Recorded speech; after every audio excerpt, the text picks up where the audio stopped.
and then it would be like over. I don't know things can happen. All right. Oh, I thought you were saying till Christmas. I'm recording. Okay. All we're covering today is how to graph complex numbers. So let's review real quick about complex numbers again. If you recall, a complex number means that what are you going to see in there?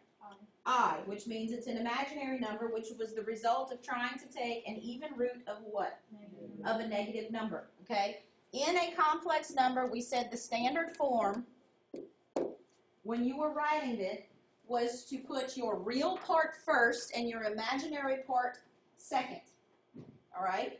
And if we had an answer that was in the form of a fraction, we did not write the fraction, for instance, like this, because now we've combined the real and the imaginary part, right?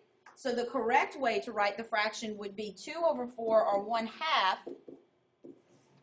plus 3/4 I, so that we can separate the real from the imaginary. And then we said if you got something that had only I in it, then that was called a pure imaginary number. Okay? Not a complex number, but simply an imaginary number. So we need to know the difference when we say complex or imaginary. Complex means there's a real part in addition to the imaginary part. All right, let's review again. We talked about I squared. What is I squared equivalent to? That's equal to -1. We talked about simplifying. If you had I to the 11th power, okay, when you write your final answer, you can't leave that I to the 11th power. We have to separate it or simplify it. And we said what we can do is, understanding that this is an odd number of i's, we're going to have one little I left over, okay? And so our question was, how many pairs or how many I squareds are there in I to the 10th? 5. And since there were an odd number of I squareds, which means there's an odd number of negative ones, what happens when you multiply a negative number an odd number of times? It's negative. So that would simplify to -1, and then you have your little I left over. Okay? Simplifying your i's. We talked about the fact that you can't have I in the denominator of a fraction. If you're solving something and you end up with this, we went through the process just like we eliminate radicals in the fraction of a denominator.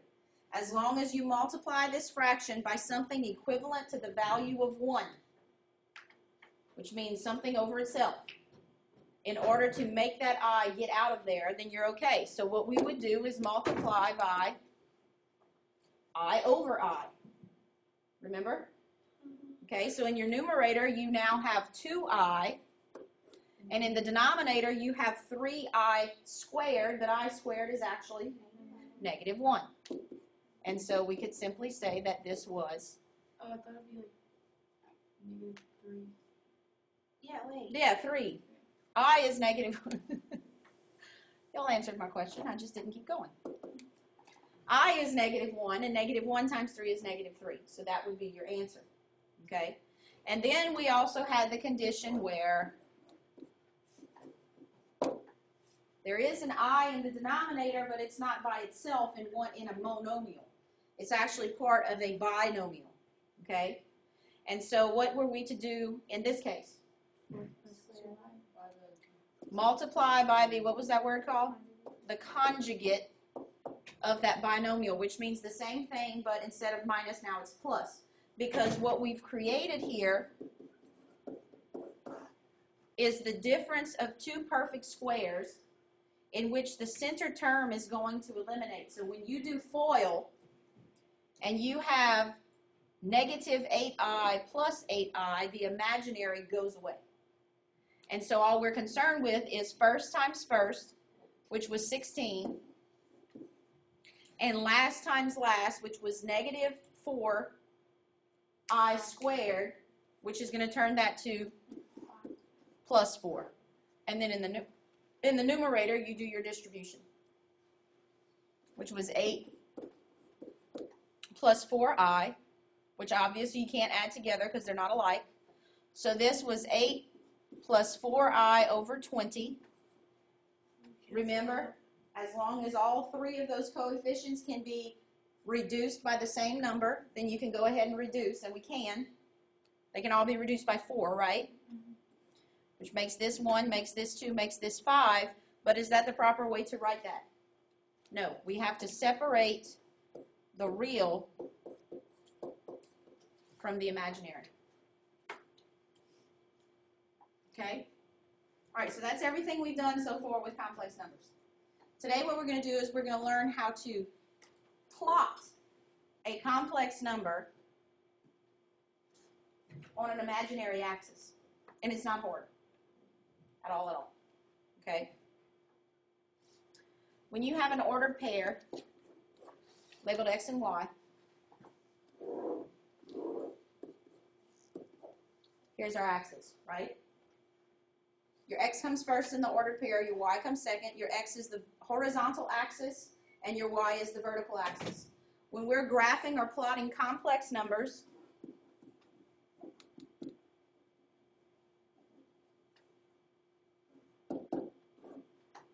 you can assume, or you can, the way we're looking at it is that the real part of the complex number would be your x value, and the imaginary part would be your y value.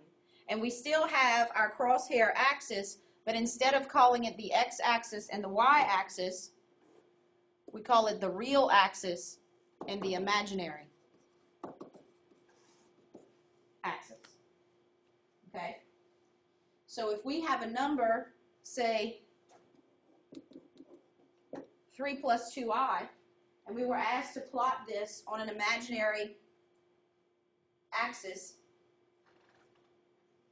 the real part would be like my x-coordinate. What's your real part? 3. So you would go to positive 3 on what is normally our x-axis, and the imaginary part is positive 2i, which is like 2. So you would go up 2 on the imaginary axis, and here is where that complex number would be located.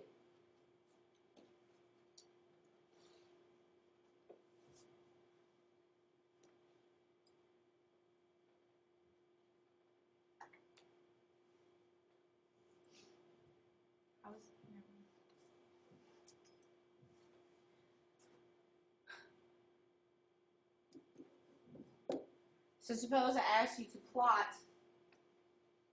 a pure imaginary. Well, if there is no real part, what's the understood real part? 0.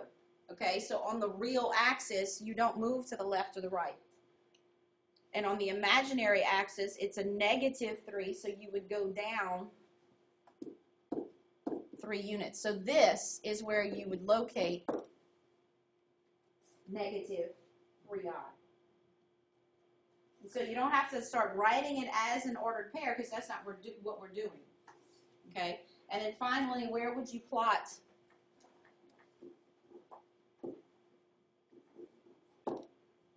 what point on the xy axis would that correspond to? Negative 4, negative 2. Be located in our third quadrant.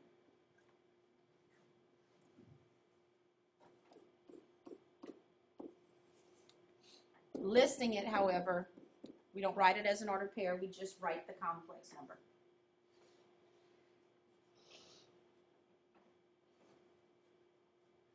Okay, and then finally, suppose I asked you to simply plot the real number 5. 5, 0. 5 is the real part, which represents our x, so this would correspond to 5, 0 on a regular xy axis. Okay?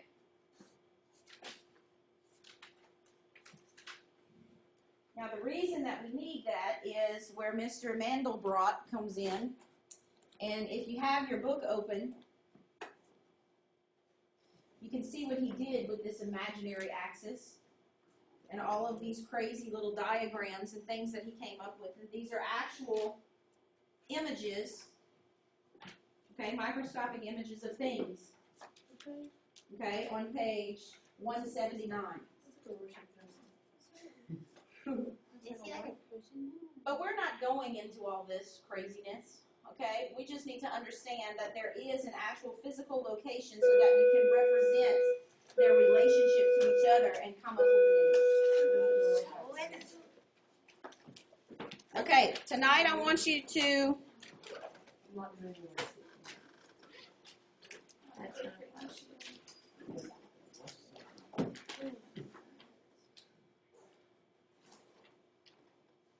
No homework tonight. No, that's right.